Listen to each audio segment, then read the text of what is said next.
દેસર તાલુકામાં આવેલ ઉદલપુર જાનીપુરાના ગ્રામજનો દ્વારા બીડી પટેલ ક્વોરીના બ્લાસ્ટિંગ સામે વિરોધ કરવામાં આવ્યો। માહિતી અનુસાર ખતરનાક બ્લાસ્ટિંગ તાત્કાલિક બંધ કરાવવા સરપંચ સહિતના લોકોએ તંત્રને લેખિતમાં રજૂઆત કરી। ઉલ્લેખનીય છે કે બ્લાસ્ટિંગથી મકાનોમાં તિરાડો પડવાની અને જાનમાલને નુકસાનની ભીતિ સેવાઈ રહી છે, તો બીજી તરફ ભારે ધડાકા, ધૂળ અને જમીનના કંપનથી જાનીપુરાના ગ્રામજનોમાં ભયનો માહોલ છે।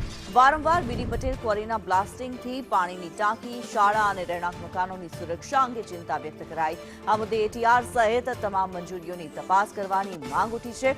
ગ્રામજનોના જાનમાલ અને પર્યાવરણની સુરક્ષા માટે તાત્કાલિક પગલાં લેવાની માંગ કરવામાં આવી।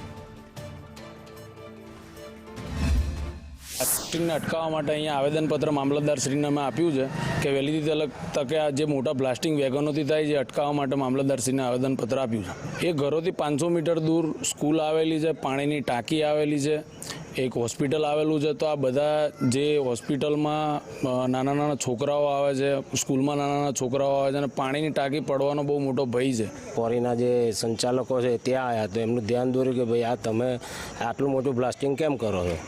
પહેલાં બી રજૂઆતો કરેલી છે અને એ લોકોએ ના ધ્યાને લીધી તો અમારે ના છૂટકે આવેદનપત્ર આપવા આવવું પડ્યું છે અને આજે મામલતદારશ્રીને અમે આવેદનપત્ર આપ્યું છે અને કાલે અમે કલેક્ટરશ્રીને, જીઓલોજિસ્ટમાં અને આજે પોલીસ સ્ટેશને પણ આપીએ છીએ। દેસર તાલુકાના જાનીપુરા જે ગામ છે એ ગામની અંદર બીડી પટેલ દ્વારા ગેરકાયદેસર બ્લાસ્ટિંગ કરવામાં આવે છે અને જેના જે નજીકમાં પ્રાથમિક શાળા આવેલ છે, રહેણાંક વિસ્તાર આવેલો છે અને જર્જરિત મકાનો પણ છે। મારા ઘરના નજીક 500 મીટરની અંદર બીડી પટેલ ક્વોરી આવી છે, ત્યાં બ્લાસ્ટિંગ ખૂબ જ થઈ રહ્યું છે। ત્યાં ઇનલીગલી છે માઇન્સ, પાછળ કોતરકામમાં બી એ થઈ રહ્યું છે, પણ કોઈ જાતનું કોઈ ધ્યાન આપતું નથી।